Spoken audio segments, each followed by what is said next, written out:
You're tuned in to the Behind the Scenes podcast with your host, Mann Robinson, the place where educational, motivational, and inspiration collide with innovation. Be entertained while learning from some of the best actors, directors, and producers in the industry today with self-help tips that you can apply in your career. We don't just talk about it, we be about it. Welcome back to Behind the Scenes. I am your host, Mann Robinson. Today's show, we have an actor, director, writer, producer, hardworking young man who's in the industry, and he's very accomplished as an actor. He has a long list of accomplishments, and he's well known. You see his face, you know that he has a household face. So, we let you know who that is in a minute. Our hot topic today is how to work around the industry and stay busy during crucial times. Unfortunately, right now, we're dealing with the coronavirus. We'll touch on that.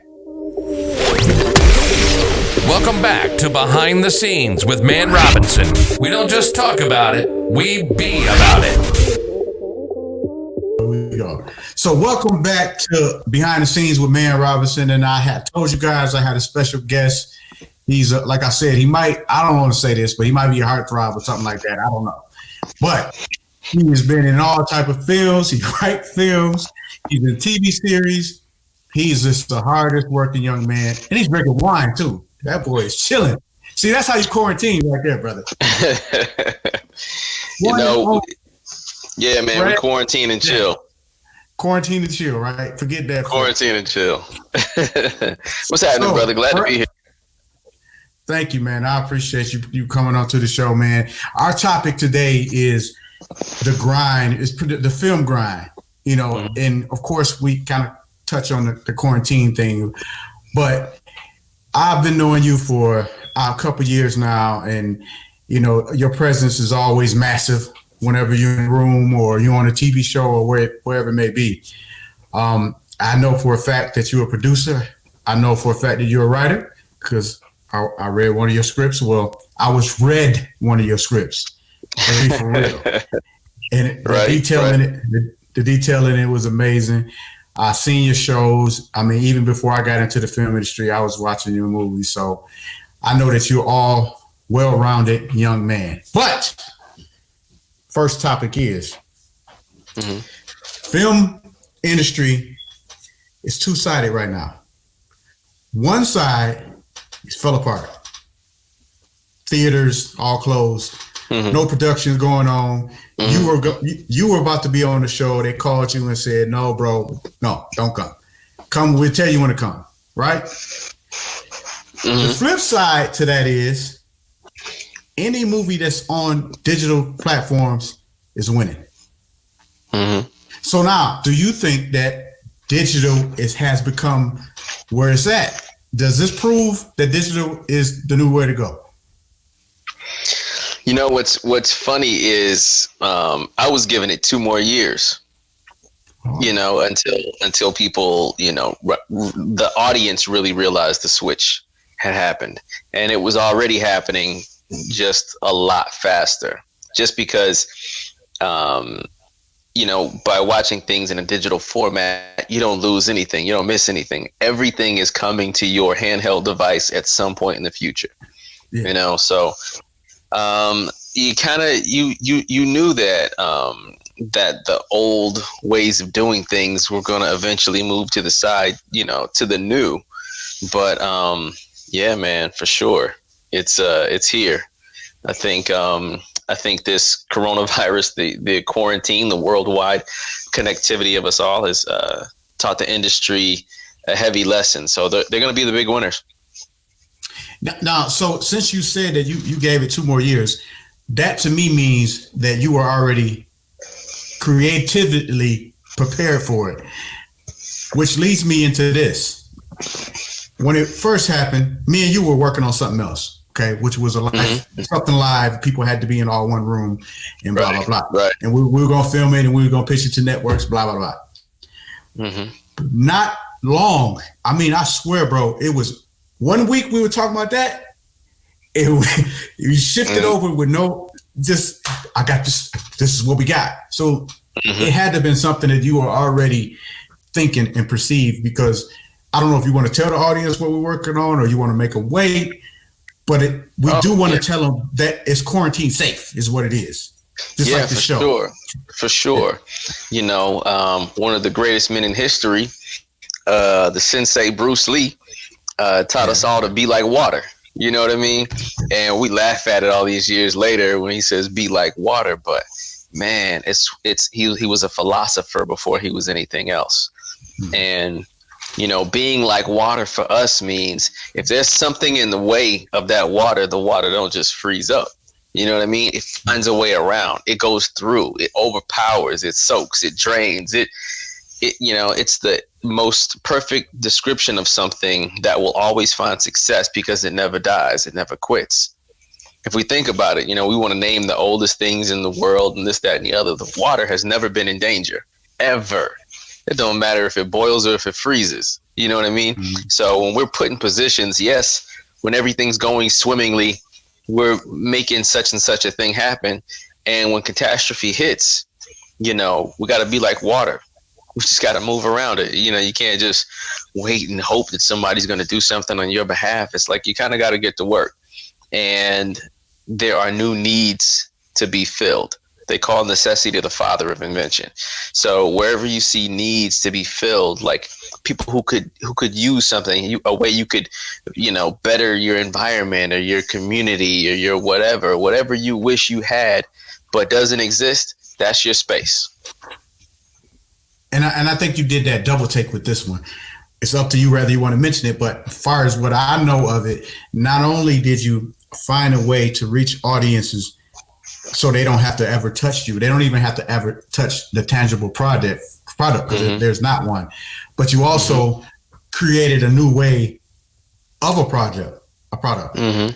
So you were innovative and you know, and ahead of the wave at the same time. And for sure, and I'm a part.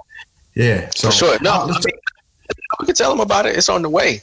It's in the works. Yeah, it's on the way. Hey, I ain't got nothing to say. I don't know. So what he's talking about is I decided to move forward on a project I had written in the past, and I wanted to get it done right away. And it really hit me that our society has gotten away from reading. You know, like we don't read anything anymore. We're entertained in a different way. And in these times where people are quarantined, they're around family members. You're around the people that you love and you care about, and you want to experience things together. Well, largely, most of us, you know, we have our own worlds that we carry around in our hands. You know, like it has everything that we're kind of already interested in and into.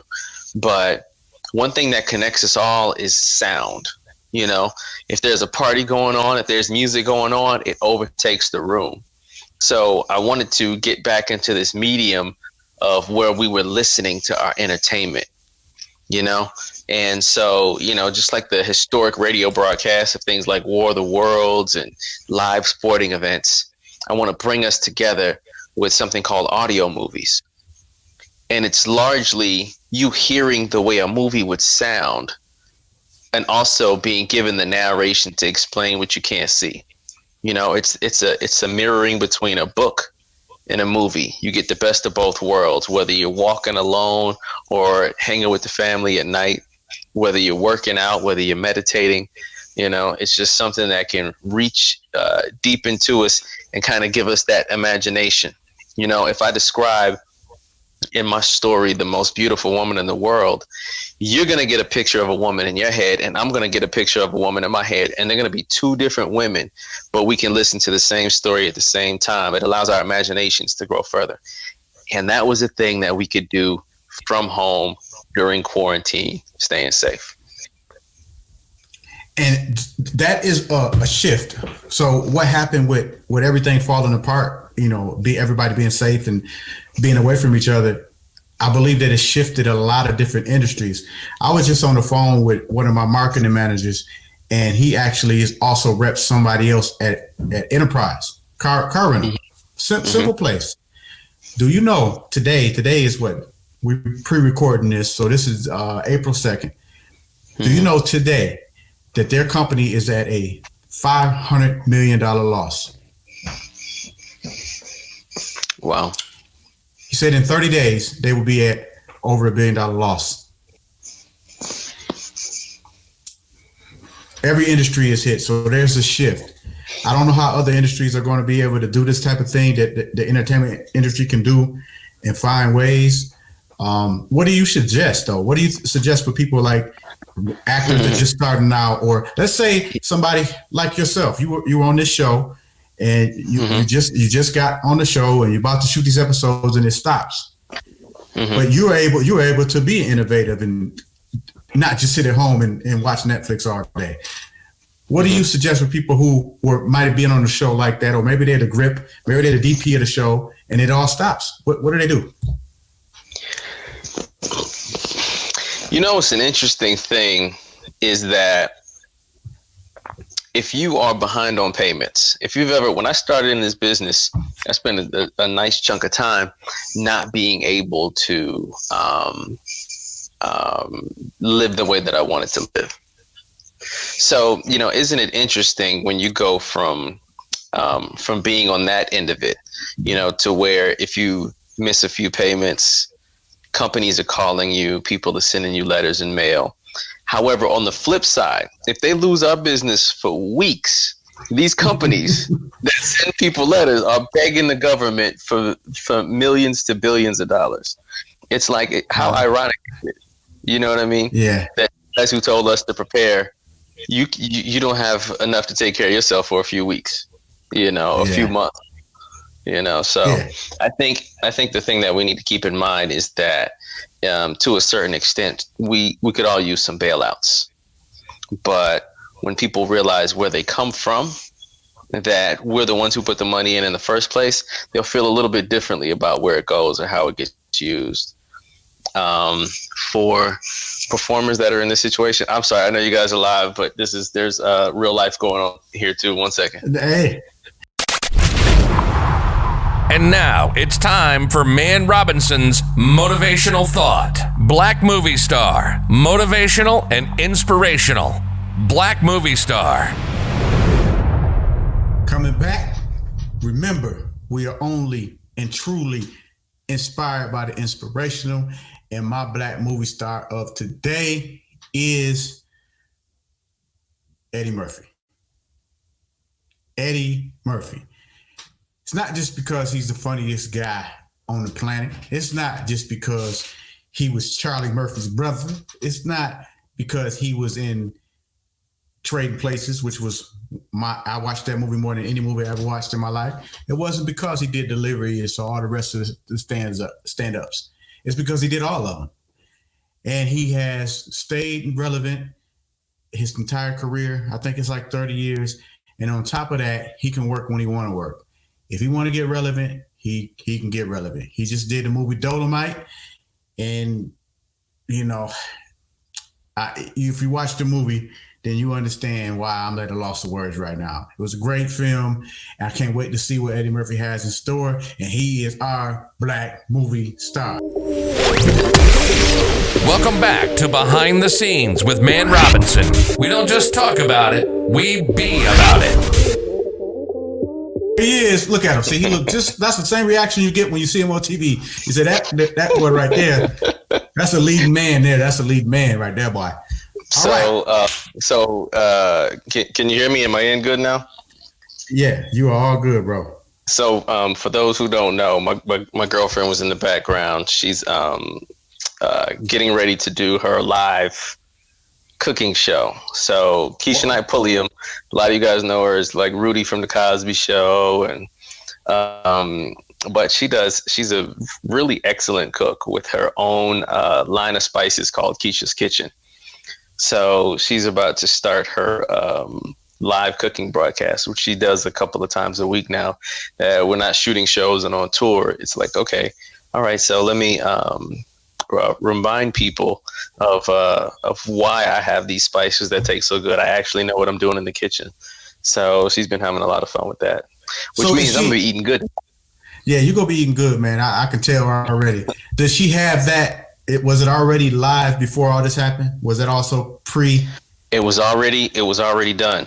You know, that's the thing. You can't get a summer body in the summertime. You got to get it in the winter. You got to get it in the fall and the spring. Like, you know, you don't wait until the catastrophe happens because you last up, you know. So, you know, always be linear, lateral, always have multiple streams. You know, the things that we had to learn, because a lot of us weren't necessarily taught that, but in the age of information, where everything you want is one Google question away, there's no excuse for us not to have the knowledge anymore. So please, you guys get out there. You have great ideas. Keep your feet moving. You know, I know your question before we had to take a little break was about, you know, people in our industry that are getting hit hard. And I think you were giving some good words of advice, you know, on continuing to be enterprising. And, you know, the examples are, you know, kind of, you know, what you and I are working on. But, you know, the flip side of that is I didn't wait until we had been quarantined for a month to say, man, maybe I should get with somebody and figure out what to do. Like when it started going left, it was like, it was the next day. It was like, hey, bro, I got this. Let's go. I was like, okay, let's go. Right. It's a great idea. So I have a question, though. We're so early in this, and I'm just going to jump back onto this audio movie process really quickly. And you know, before I get away off that story, if you're into seeing where Keisha is doing her cooking, just go to her IG page, Keisha and I Pulliam, or go to keishaskitchen.com and go ahead and order those spices. But, you know, the next thing is that, like, being ready for environments and, you know, moving forward with this audio movie, I've had really good conversations. We're so early in this process that while we have some of the movie done, we're still casting some of the parts. And I was talking last night to one of the actors who had just read the script, and it was so much less I had to tell him about his character simply because he'd ingested the material and I could tell he lived in the world. You know what I'm saying? Like, he lived in the space that was created. So I'm really looking forward to when people see the audio movie Protect Her, or when they hear the audio movie Protect Her, that, you know, they get to visualize the world in their own way. And it's a hell of a world too. And it's, you know, so people get this right. It's Protect Her, not Protect Her, Protect Her. So it is, you know, you'll hear it later, but that's what it's called. So, Brad, I have a question. I have two questions. Let me see which one I'll go with first. Let's go with the light skin. Let's go with the light skin question first. So earlier in your career, when you first started out, okay, you were destined to be, of course, an actor, right? So how did you find your place? And the light skin thing is a joke because I ain't too far off, you know. But how did you find your way? And then what if somebody else wanted to be an actor? Because we have a lot of people that, filmmakers and people who want to be in the industry listening. So they want to be an actor. They see somebody like you on TV. They might have, you know, let's face it. Some people use their looks. Some people don't, you know, whatever. But they have something that they might think is the gift, and they go on with that. What do you suggest? Like, what is your advice for that? Well, I mean, me personally, I just started doing what I wanted to see. That's how I started in the industry. I was like, you know, the kind of stuff that I want to create, that's the stuff that I want to do. So that was the very first stuff I wrote about. So in fact, we're going to have one that we end up doing. You know, I just got to tell you about this later, but we're going to have one of these audio series that we're going to end up doing. That's based on my very first concept. But, you know, I had a really strong love for intense stories where action was, you know, the result of something that was really necessary. You know, it's like your movie is going to be classified as whatever the primary needs were. So a love story, you know, a love story might have some comedy, but if the primary need is love, if it's like you're yearning for the love, then, you know, the jokes aren't what takes over the movie. But anyway, but yeah, no, we could just go on. Well, no, I mean that's a great point. So I'm the same way. When I first started out, I wanted to be and I was doing what I wanted to be, and that was it. But let's say a role comes about and it's totally opposite. What do you do then? How do you get inside of that? Is that method? It's not method acting. What is that? Can you? No, what is you that? know what? It's funny because I mean, it depends on the kind of project that it has to be. What kind of acting I particularly choose to do. You know, the way you perform in a sitcom is not how you perform in a biopic. Is how you perform in a romantic comedy. You know, they're all very different. You know, the tempo. I mean, and even further removed from stage. And then even within theater, it's like, you know, which audiences are we playing to? So it's always knowing your audience and realizing everybody's not going to be a fan of this, but you have to perform for the super fans of this genre.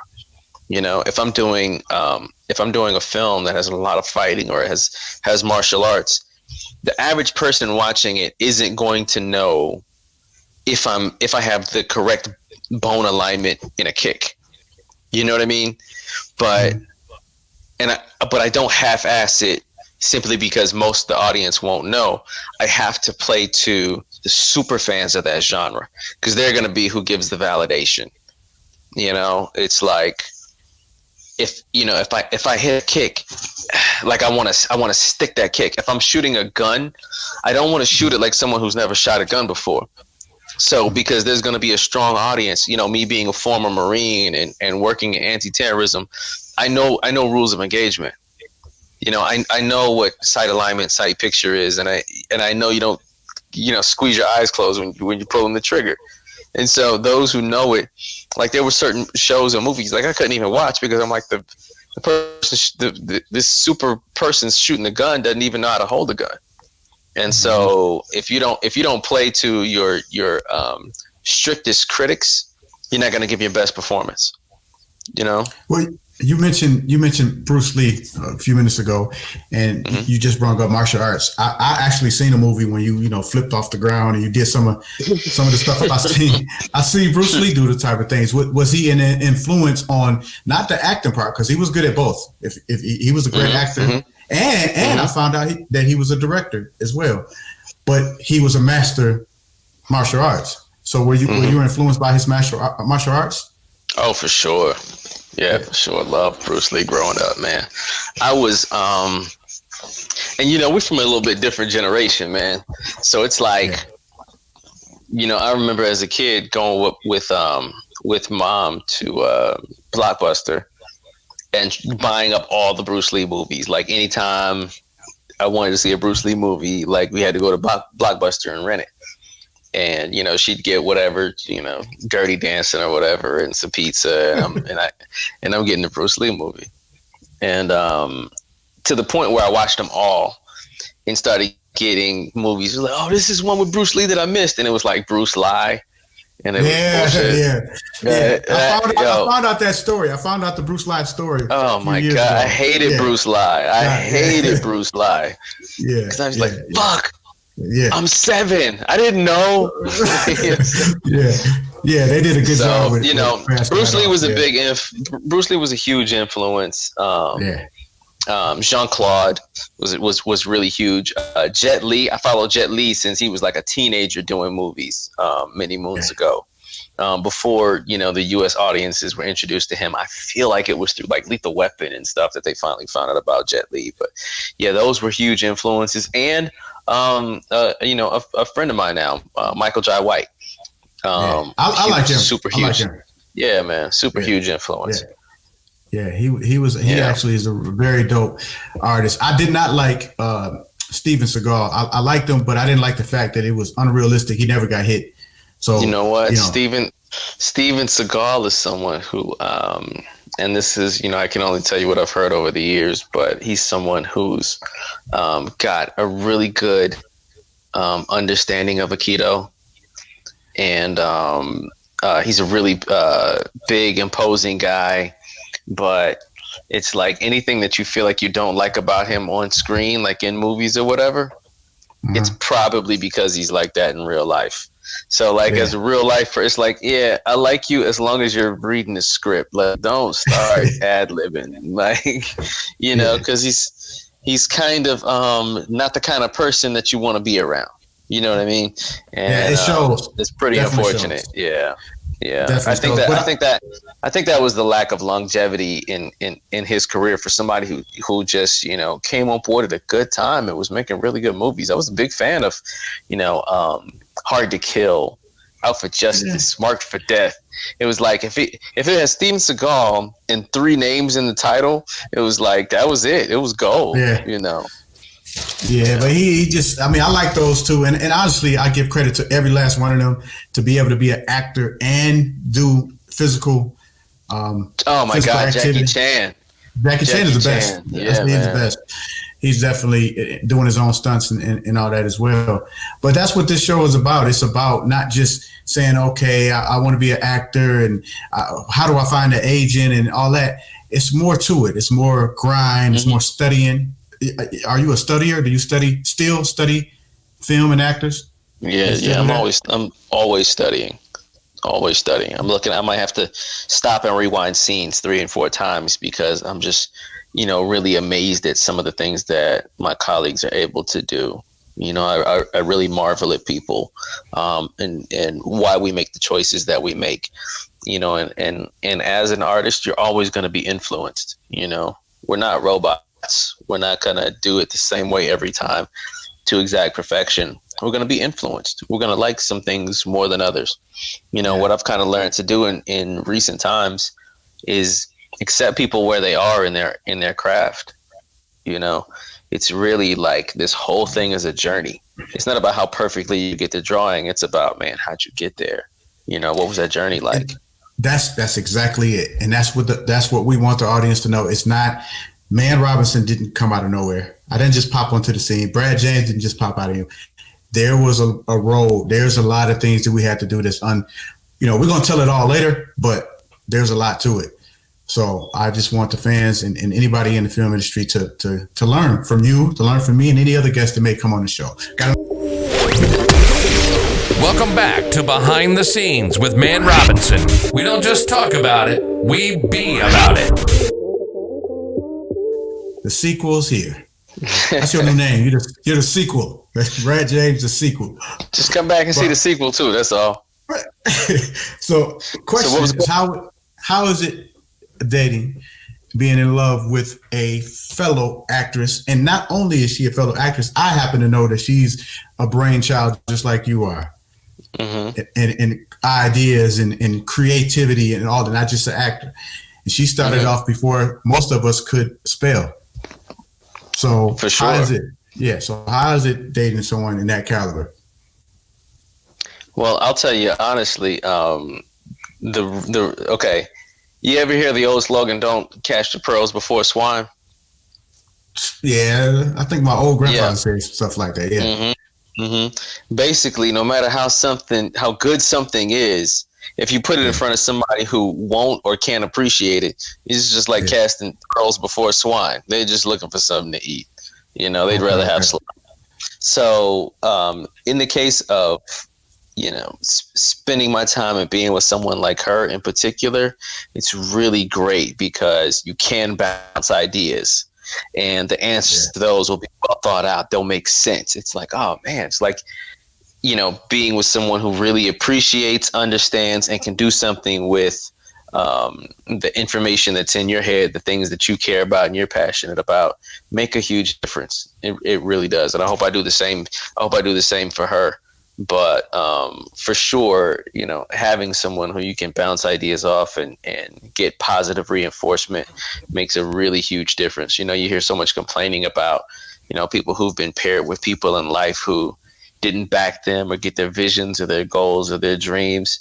So that's a huge hurdle for people, man. And you don't typically realize that until it's too late, And so being able to find what you're on the same accord with, it's like, I don't have to worry about the dumb shit. Okay, cool. Yeah.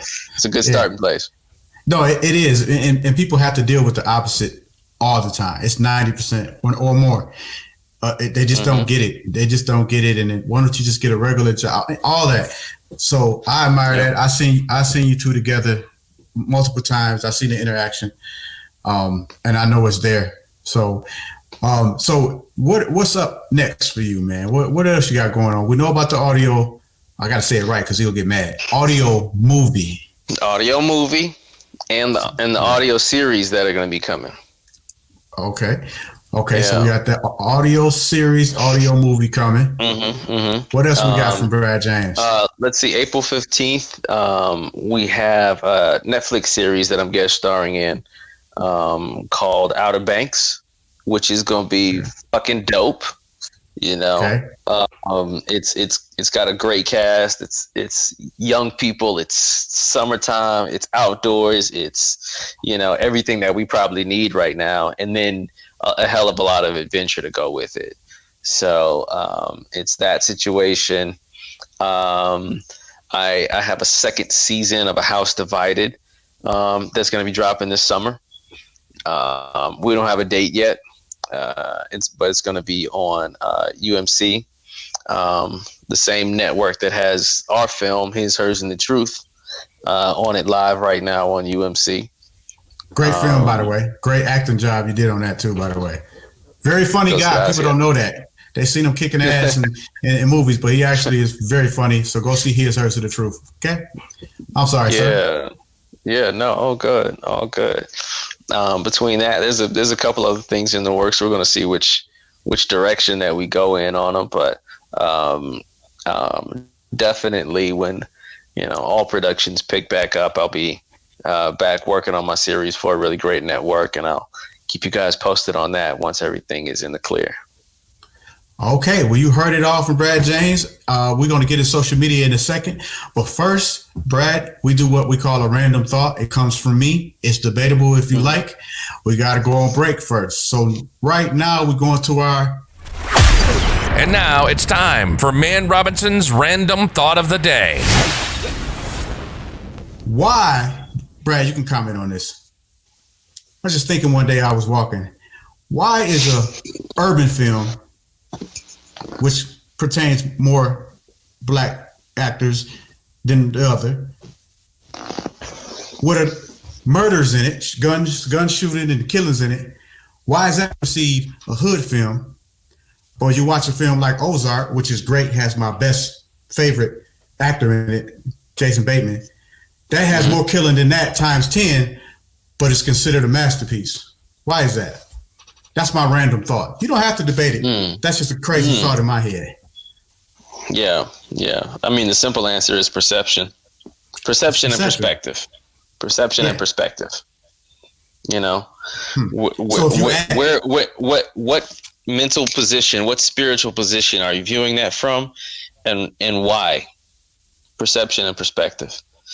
But if you were to put different actors into Ozark and have it urban driven, music wise, all I gotta do is put rap music. Let's just say it. Put rap music in it.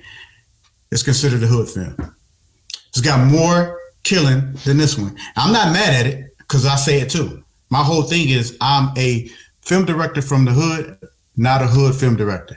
So I'm on it too. Let me ask you something though. Will Packer did a movie. I'm sorry, Rainforest Films, I think, did a movie years ago with Idris Elba and some other actors. Were they bank robbers? Do you know what I'm talking about? Was it what Chris Brown was in it? Was Chris Brown in it? I believe so. Takers? Was it Takers? Takers, yeah. Did you perceive Takers as a hood film? Almost. I'm gonna, but not really, right? Not really, almost, because of the setting.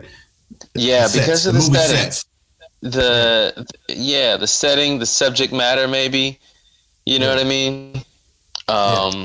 They didn't do a lot of killing. Takers. They did a little bit of killing, but right. Takers. But it didn't feel hood. No. You know what I mean? Close. It didn't feel hood. So maybe it has to do with our perception of life in neighborhoods, especially black neighborhoods, that's kind of what happens, because there is an expectation for street level drug dealers and, a lot of the same kind of music, a lot of running from the cops, a lot of dirty cops, situations, like there are recurring scenarios, that happen within that setting. So, while there's stories that are very real and deserve merit and to be told, I think you're asking maybe a twofold question. It's like, what level of those kinds of films can be determined as masterpieces? And my argument to that would be, there's been so many really good, really powerful films about the hood, that in order to do that for you as well, you got to tell a different kind of story, even within the hood. Like, the hood can be the backdrop, but it can't be the backdrop and the foredrop. It can't all be about hood life. It's got to be about somebody's life within that struggle. I feel like that's why Baby Boy did so good. Like, Baby Boy was, the hood was the backdrop, but we were really into Jody's story. You know what I mean? Mm-hmm. And Mom, Mom and Ving Rhames had a, AJ Johnson and Ving Rhames had a story. You know what I mean? Like there was a lot of little stories being told at the same time. That feels like a masterpiece. And that's definitely it's definitely a masterpiece. I think every hood film that came out all the way up until maybe early 2000s was considered South Central. You know what I mean? Yeah. The little forgotten about ones that were in there. Those shaped us growing up, though. Yeah. You know what I mean? In a sense, we all saw those movies. Mr. Society. Yep. Yeah. But best Boys performance ever. Lorenz Tate, best performance ever in any movie to me. He killed that. Even Dead Presidents. Yeah, he murdered it in Dead Presidents. Lorenz Tate, man.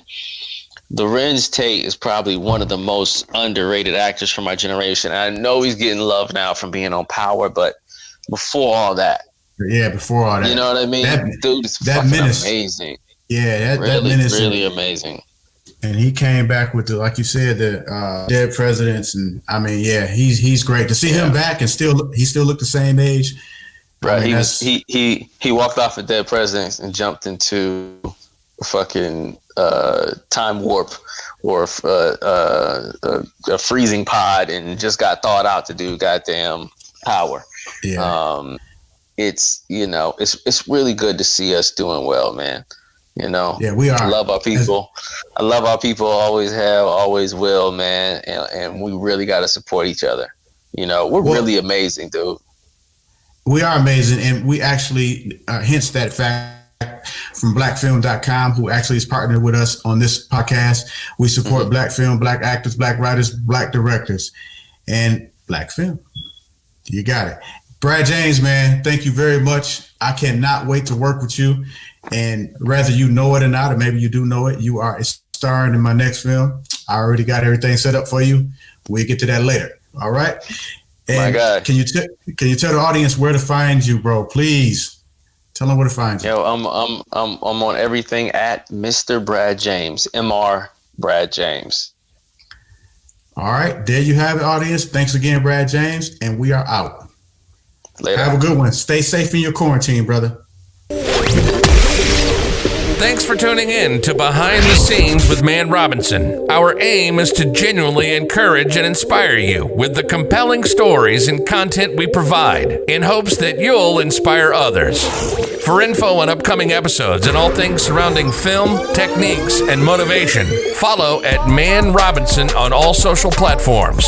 View on blackfilm.com, mannrobinson.org, or stream anytime on Spotify and iTunes.